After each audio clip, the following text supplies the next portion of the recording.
사필기정의 철학적 의미와 현대적 고찰. 사필기정은 모든 일은 결국 바른 길로 돌아간다는 뜻의 한자성어로 곧 정의는 반드시 실현된다는 낙관적 세계관을 담고 있다. 어원적으로는 중국 고전과 한국 불교유교 문헌에서 찾아볼 수 있는데 표준국어 대사전에서도 모든 일은 반드시 바른 길로 돌아감으로 풀이된다. 이 성어는 전통적으로 권선징악, 인과응보 등과 함께 옳고 그름의 승리를 강조하는 맥락에서 사용되어 왔다. 즉 사필기정은 일시적으로 부정이 특세할지라도 결국에는 옳은 것이 이긴다는 믿음을 윤리적 명제로 제시한다. 이러한 관점은 바른 것을 상징하는 정의 승리를 전제로 하며 사회의 공정성과 정의 구현에 대한 전통적 희망을 반영한다. 동양철학에서의 사필기정과 유사원리. 동양철학 전통에서도 사필기정과 통하는 사유를 찾아볼 수 있다. 먼저 유교에서는 공자의 정명 사상이 이에 가깝다. 공자는 정치에서 이름을 바로잡겠다고 말하며 군왕, 신하, 부자 등 각자의 도리가 제대로 이름에 부합해야 사회가 바로 선다고 보았다. 예를 들어 공자는 임금은 임금답고 신하는 신하답고 아버지는 아버지답고 자식은 자식다운 것, 군군, 신신, 부부, 자자이라고 설명했다. 정명 사상의 취지는 바르지 못한 현실을 바로잡는 것으로 누군가가 불의를 정의로 포장하면 이를 다시 불의로 규정하겠다는 것이다. 이러한 의미에서 사필기정과 정명은 서로 보완적이다. 유교에서 강조하는 정명 사상은 각자의 역할과 이름이 제자리에 있음을 뜻한다. 공자는 정치를 시작할 때 이름을 바로잡겠다라고 말하며 군신 부자 관계가 제대로 구분될 때 비로소 올바른 사회가 된다고 보았다. 즉 사필기정은 겉으로 그릇된 것 같아도 결국 바른 상태로 돌아온다는 공자의 이상과 통한다. 불교에서도 인과응보 개념이 유사하다. 불교의 인과응보는 행위의 선악에 대한 결과를 나중에 받는다는 의미로 업과 보를 통해 정의가 실현된다고 본다.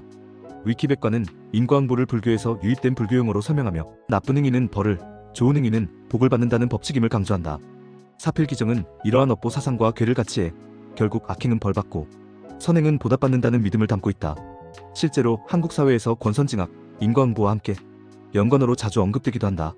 도가 사상에서는 우주의 자연스러운 이치가 모든 것을 통제하며 인위적 억제가 필요한 사회적 부패와는 구분된다. 비록 도가에서 정의 구현이라는 구체적 명제는 강조되지 않지만 자연스럽게 흘러가게 두라 무의이치는 사상은 궁극적으로 현상이 제자리를 찾을 것이라는 의미로 읽힐 수 있다. 따라서 도가적 시각에서는 사필기정을 자연이 결국 제 길을 찾게 한다는 차원에서 수용할 여지가 있다. 서양 철학에서의 사필기정과 유사원리. 서양 철학에서도 사필기정과 통하는 몇몇 관점을 찾을 수 있다. 칸트는 실천이성 비판에서 도덕률이 현실과 궁극적으로 일치해야 함을 전제로 삼았다. 칸트는 최고선, 서먼 보넘으로 덕, 버추가 행복의 조화를 제시했는데 실제 삶에서 선한 행위가 반드시 행복으로 이어지지 않음을 인정하고 신과 영혼 불멸을 가정했다. 즉 칸트에게 사필기정이란 이 세상의 도덕적 법칙 정의은 결국 형이상학적 세계에서 완성된다는 이상이다. 그는 덕을 바탕으로 한 이성이 추구해야 할 궁극적 목표가 도덕과 행복의 완전한 조화라고 보았으며 이를 위해 불멸과 신의 필요성을 주장했다. 이러한 관점은 정의는 결국 실현된다는 신념에 기반하되 이를 위해서는 정신적 세계의 도움 운명론적 보증이 필요함을 시사한다. 스토아 학파 스토어 시점은 우주 전체가 이성 로고스로 운행된다고 보았다. 초기 스토아 학파의 철학자들은 우주는 이성에 따라 운영된다. 금성적 자연법, 카즈믹 리전라고 믿었으며 인간도 이성에 따라 사는 것이 정의로운 삶이라고 여겼다. 스토아 사상은 네 가지 덕, 지혜, 용기, 절제, 정의를 강조하며 특히 정의제유의 스티아이티아이를 중요한 덕목으로 삼았다. 스토아 철학에서 사필기정은 우주를 이끄는 신성한 이성이 결국 정의로운 결과를 가져온다는 관점과 유사하다. 예를 들어 마르쿠스 아우렐리우스는 자연과 조화를 이루며 살아라고 말했는데 이는 성과 정의가 자연 질서 속에서 승리함을 믿는 태도라 볼 수 있다. 반면 실존주의 엑지스텐셜리즘 전통은 사필기정과 정면 대치된다. 알베르 카미 등은 세계가 근본적으로 무의미하고 부조리하다고 보았다. 카미는 인간은 삶의 목적을 찾지만 자연은 아무런 대답도 주지 않는다며 존재의 부조리를 강조했다. 따라서 그는 어떠한 초자연적 정의나 운명을 기대하지 말고 부정적 현실을 있는 그대로 직시하라고 주장했다. 실존주의자들에게 사필기정은 믿음에 불과하며 오히려 인간이 스스로의 행동에 책임을 지고 의미를 창조해야 한다는 점을 역설한다. 현대사회에서의 사필기정의 실용적 가치. 오늘날 한국 사회에서도 사필기정은 법적 정의나 윤리 준수를 강조할 때 자주 인용된다. 한 언론 편집자는 사필기정은 결국 정의가 승리한다는 뜻으로 자주 쓰인다라고 밝혔다. 실제로 최근 정치 사법 현안에서도 여야 대표들은 재판 결과와 관련해 이 말을 인용해왔다. 이처럼 이 표현은 법률적 판결에 대한 신뢰를 표현하거나 사회 부정의 경고의 메시지를 전하는 데 사용된다. 게다가 사필기정은 기업 윤리에서도 울려 퍼지는 개념이다. 한 블로그는 현대사회에서 사필기정은 법적 정의와 윤리적 행동, 사회적 공정성을 상징하는 주요 표현이라고 설명하며 이는 기업이 장기적으로 불법 불공정한 관행을 저질렀다가는 언젠가 바로잡힐 것이라는 믿음을 내포한다. 예를 들어 부패 기업 경영진이 결국 처벌받거나 공정 경쟁을 준수하는 기업이 시장의 신뢰를 얻는 사례들은 사필 규정이 주는 격언의 실천적 가치를 볼 수 있다.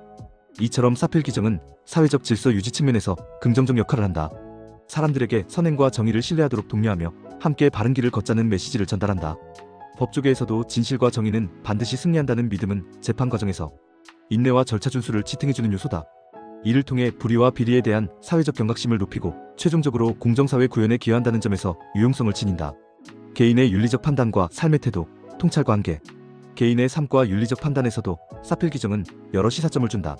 우선 긍정적 통찰로서 어려운 상황에서도 포기하지 않고 선을 선택하도록 격려한다.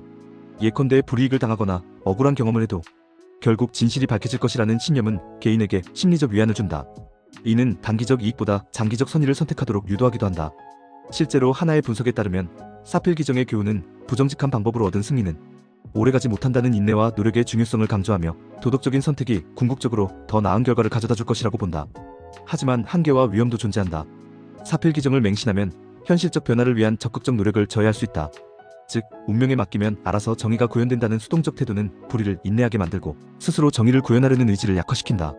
더구나 세상 일은 기대와 달리 풀리지 않을 때가 많다. 실제로 불의가 계속 지속되거나 누군가의 권력 남용이 쉽사리 청산되지 않는 현실이 허다하다.